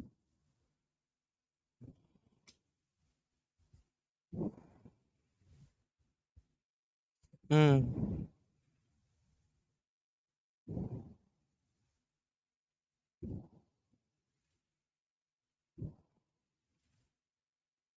करा दूँ क्या? हम्म। बोलो तो करा दूँ, बहुत मजा आ जाएगा। अगर आज मैंने करा दिया ना, मजा आ जाएगा एकदम। 15 मिनट लगेंगे मुझे, लेकिन मजा आ जाएगा। बोलो तो करा दूँ। अरे आपको कराने में 15 मिनट लगेंगे मुझे, लेकिन मजा बहुत आ जाएगा। बोलो, करा दूँ? सर आप करेंगे अपने मन से ही, क्यों हमसे पूछ रहे हैं? आ जाओ, वो क्वेश्चन मैं करा देता हूँ। हम्म। करा दूँ बच्चों?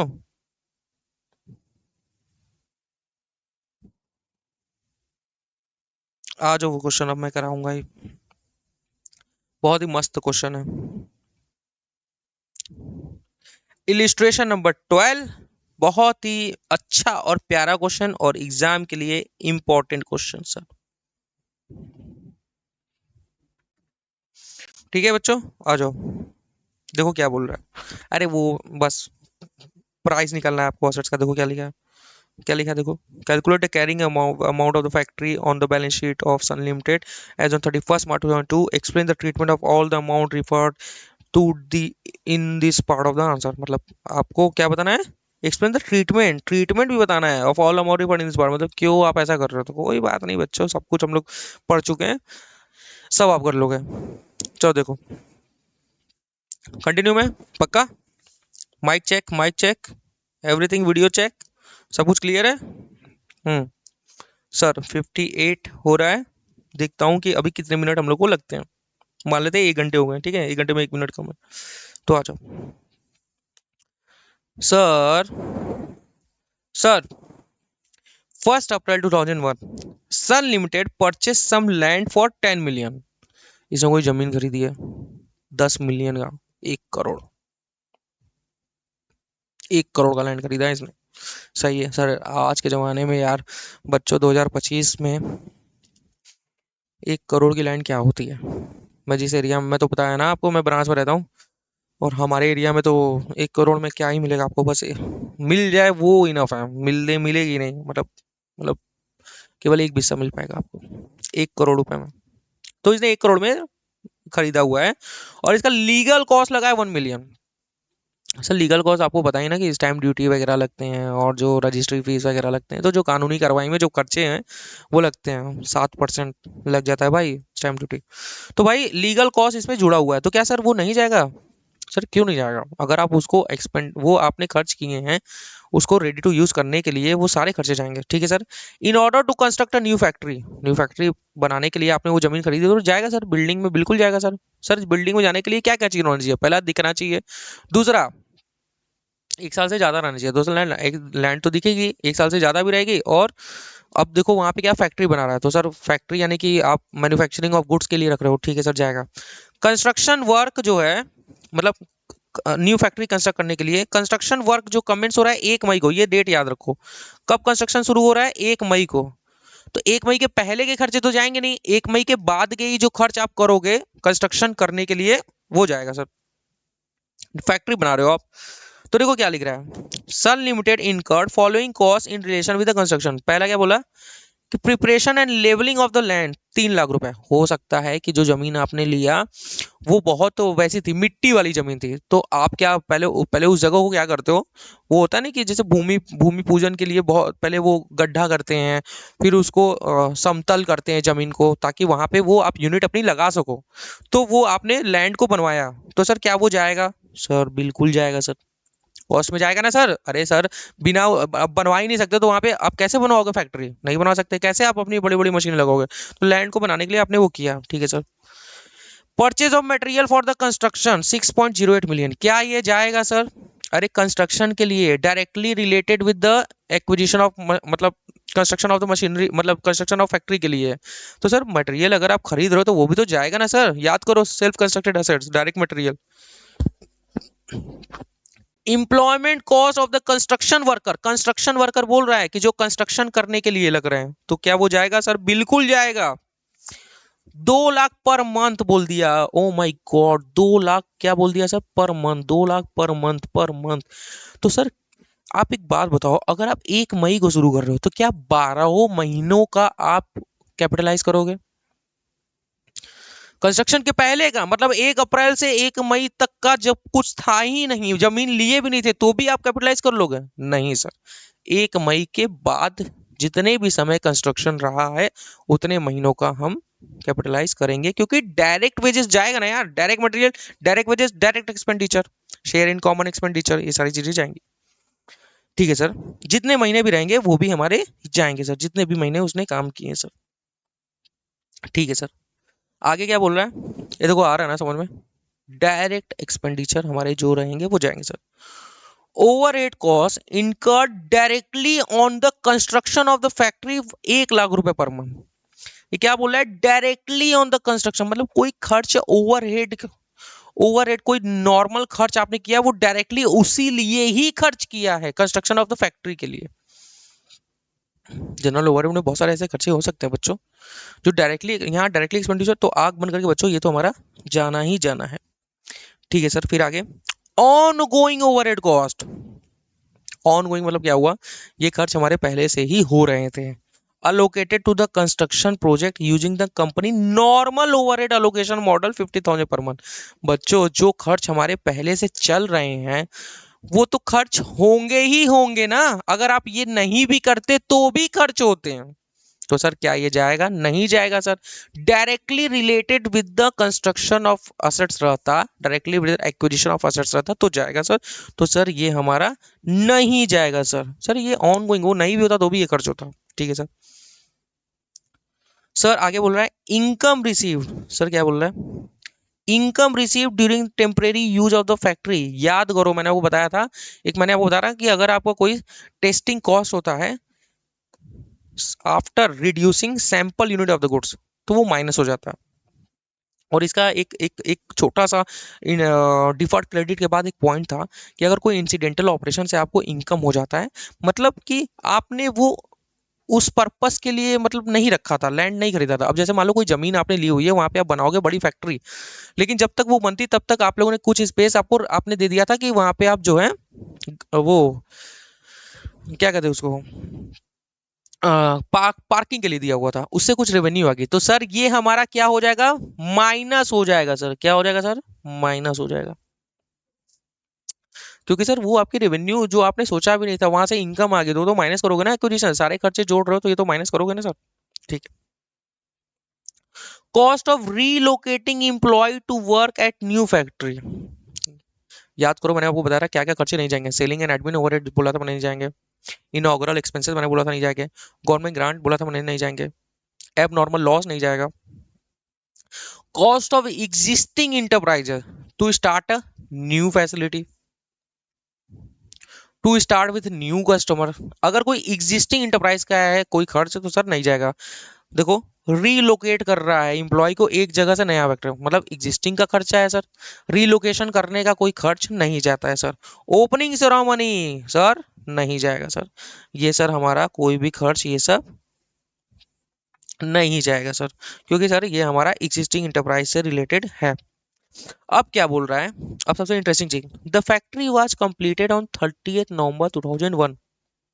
मतलब शुरू कब किया था इसने, 1 मई को शुरू किया और 30 नवंबर तक, सर कितना सर, 30 नवंबर तक चला। कितने महीने चले सर, सर सर मई, सर सर किस पे गिनूं मैं, किस पे गिनूं, मई, जून, जुलाई, अगस्त, सितंबर, अक्टूबर, नवंबर, 7 महीने कंस्ट्रक्शन चला।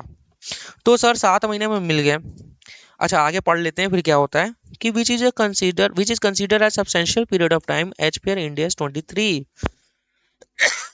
अब याद करो, मैंने आपको बताया था इंडिया 23 में इसीलिए 12 महीने वहां से हटा दिए हैं, क्योंकि फैक्ट एंड सर्कमस्टेंसेस को देखते हुए ये अजम्पशन मैनेजमेंट डिसाइड करेगी कि भाई सब्सटेंशियल पीरियड ऑफ टाइम है कि नहीं। अगर वहां भी 12 महीने बोल देती तो यहाँ तो हम लोग देखते ही नहीं इसको। सारा पूरा जितना भी इंटरेस्ट का खर्चा, मतलब इंटरेस्ट का जो खर्चा होता है वो हम पीएनएल में डाल देते। तो यहाँ तो बोल रहा है कि सर जाएगा सर, मतलब वो सब्सटेंशियल पीरियड ऑफ टाइम है। तो देखते हैं क्या कोई लोन लिया है क्या इसने। द प्रोडक्शन बिगेन ऑन 1 फरवरी, मतलब प्रोडक्शन बिगेन हो गया 1 फरवरी को। अच्छा यार, एक मुझे बात बताओ, जब कंस्ट्रक्शन फैक्ट्री कंप्लीट हो गया 30th नवंबर को, तो ये तो रेडी टू यूज हो गया ना, ये तो रेडी टू यूज हो गया सर। प्रोडक्शन बिगेन हो रहा है 1 फरवरी को, तो सर दिसंबर और जनवरी इन्होंने क्या किया, हवन किया गया। मुझे उससे कोई मतलब नहीं है, असेट्स रेडी टू यूज हो गया तो सर हमारा यहां से डेप्रिसिएशन चालू हो जाएगा। यहां तक के जितने खर्चे हमारे जाने होंगे जाएंगे, इसके बाद के कोई भी खर्चे नहीं जाएंगे। समझ में आ रहा है मेरी बात, रेडी टू यूज के सारे खर्चे हमारे जाएंगे। तो सर ये क्यों दिया है, सर ये हवन करने के लिए दिया है। फिर आगे क्या लिखा है, the overall useful life of the factory building was estimated 40 year. Overall useful life of the factory मतलब 40 साल बोल रहा है। From the date of completion, date of completion क्या है 30th नवंबर से।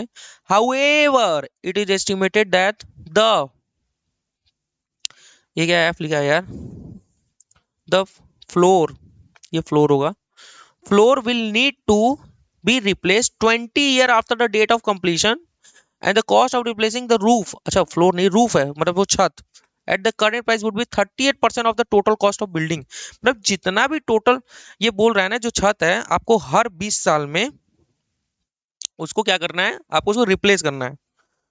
अच्छा ठीक है, तो उसकी कॉस्ट कैसे होगी, देखो ये कॉन्सेप्ट ना मैंने आपको नहीं पढ़ाया अभी, तो हो सकता है कि ये कॉन्सेप्ट थोड़ा सा आपको ये जो रिप्लेसमेंट वाली चीजें हैं ये थोड़ा आपको दिक्कत करे, तो कोई दिक्कत नहीं है, आप इस पे अभी ज्यादा लोड मत लो। अभी हम लोग ऊपर की जो जो खर्चे हैं वो ज्यादा फोकस करेंगे। फिर आगे क्या बोल रहा है, eight the end of 40 year,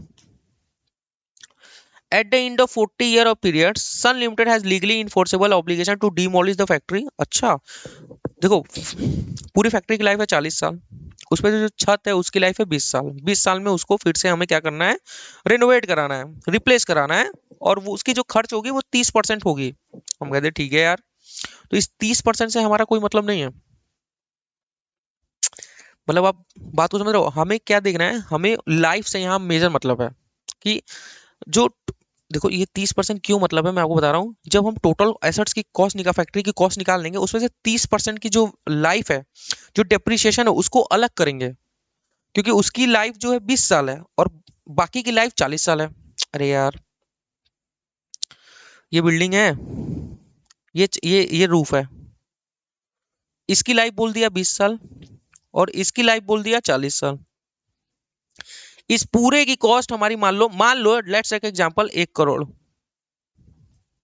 वो बोल रहा है इस रूफ की कॉस्ट 30% है, यानी 30 लाख इसकी है, तो 70 लाख इसकी होगी। ये यहाँ मतलब है, ठीक है। अब क्या बोल रहा है, 40 साल के अंत में, eight the end of 40 year, उसको वो फैक्ट्री को खत्म करनी है, ठीक है, और restore the site to its original condition. और भाई जैसी वो जमीन थी वैसे ही एज इट इज कर देनी है, ठीक है। The director estimated cost of demolition in 40 year time based on price prevailing at that time will be 20 million. मतलब बोल रहा है कि 20 मिलियन लगेंगे, मतलब 2 करोड़ रुपए लगेंगे उसको नष्ट करने में। An annual risk adjusted discounting rate which is appropriate to this project 8%। Present value of one payable in 40 year time additional discounting rate of 8%। कितना दिया है यार, ये दिया नहीं है क्या?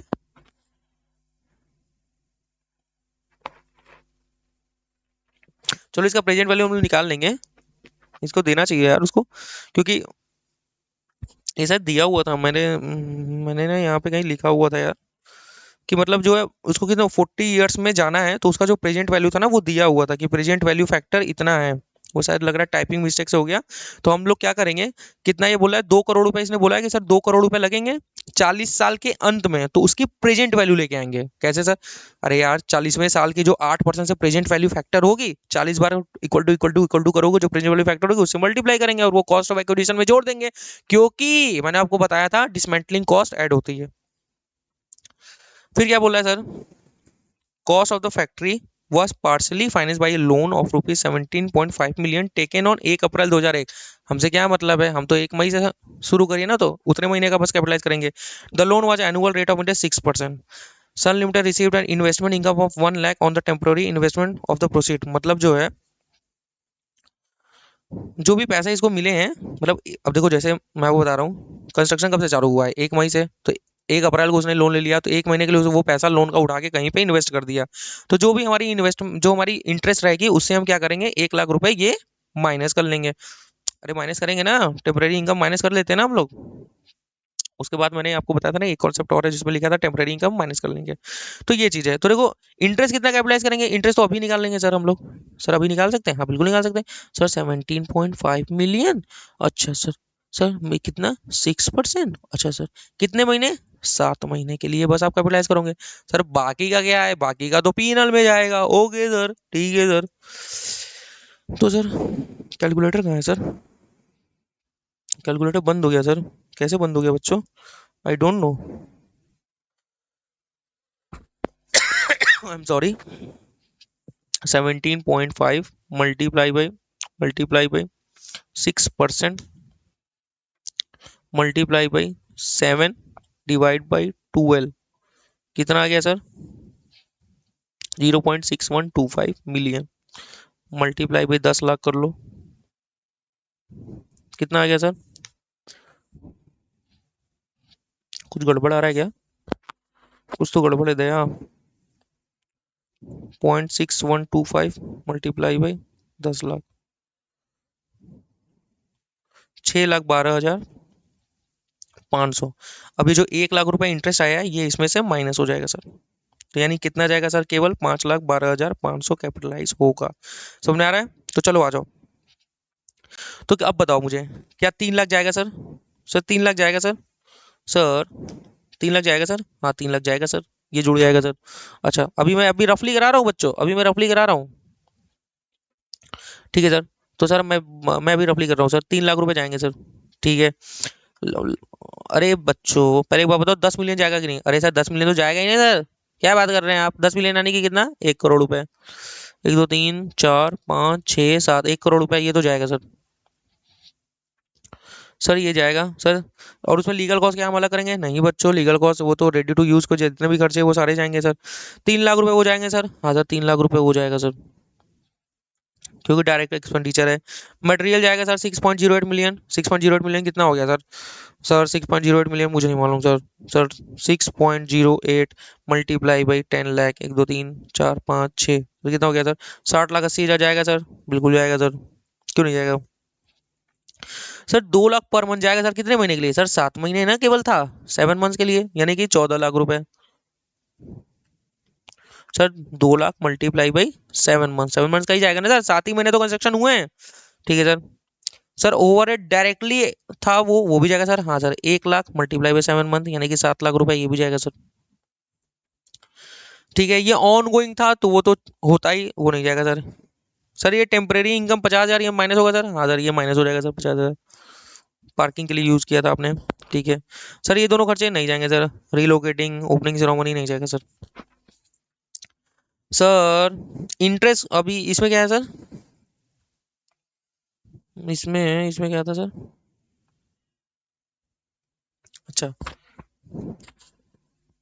अरे वो डेप्रिसिएशन के लिए दिया हुआ है। अच्छा, वो 30% जो है वो बोल रहा है, वो उसकी रहेगी ना, क्या नाम है, रूफ की। ठीक है, वो तो ठीक है। लोन का वो प्रेजेंट वैल्यू डिमोलिशन जाएगा ना, तो 40 साल का वो निकालना होगा ना, 20 मिलियन।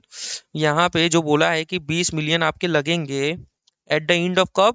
40 ईयर। कितने रेट? 8%, तो निकाल लो। 1 डिवाइड बाई 1.08, 40, 40 टाइम्स आपको करने हैं। एक एक बार हो गया, 2 3 4 5 6 7 8 9 10 11 12 13।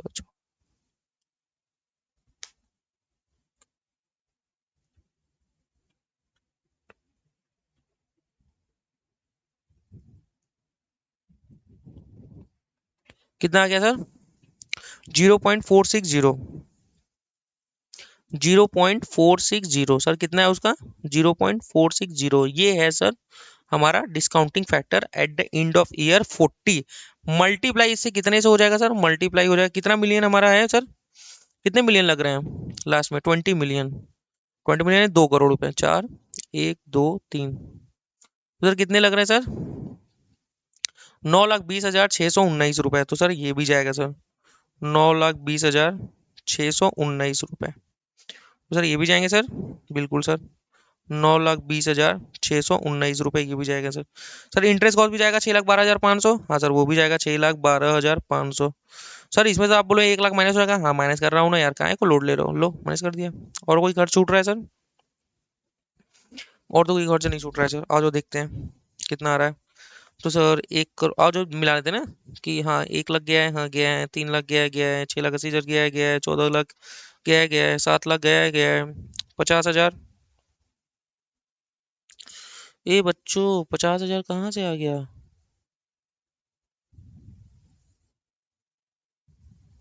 अरे ये तो पीनल में जाएगा ना बच्चों। माई मिस्टेक बच्चों, my mistake, my mistake, my mistake. ये तो उससे रिलेटेड नहीं है ना, ये तो सैंपल यूनिट्स को मैंने बताया था। ये तो टेम्परेरी यूज के लिए, ये डायरेक्ट आपका पीनल में जाएगा। ये भी पीनल में, ये भी पीनल में, ये सब पीनल में जाएगा बच्चों।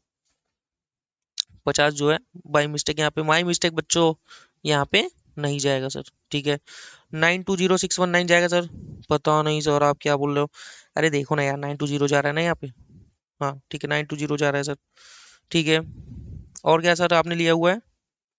6,12,500 जाएगा सर। हाँ 6,12,500 जाएगा, 100 माइनस हो जाएगा सर। ठीक है सर। सर वो 50 हजार वाला आपने कॉन्सेप्ट भी नहीं पढ़ाया सर। अरे वही यार, कॉन्सेप्ट पढ़ा दूंगा भाई। अगर कोई खाली स्पेस आपने दे दिया है, आपने पार्किंग वार्किंग के लिए ऐसा मान लो, तो वो तो आपका असेट्स के एक्विजिशन से रिलेटेड है नहीं, वो सीधा आपको प्रॉफिट हो गया, तो वो सर पीनल में चला जाएगा। तो सर हमारी टोटल कॉस्ट कितनी आ जाएगी जब आप इतना जोड़ोगे? तो आ जाएगी सर कितना? 1 करोड़, नहीं, कितना आ जाएगा? 19 करोड़ 91 लाख, 25 नहीं, 199 करोड़ 12,50,000। हाँ, तो सर ये हमारा हो जाएगा 199 करोड़ 12,50,000, राउंड ऑफ में मान लो। ठीक है, तो इतना हो गया सर। ठीक है, अब देखो ये जो चीज यहाँ पे बताई गई थी कि 30%, ये चीजें अभी मैटर फंसी हुई है। अब देखो, ये तो हमारी उसकी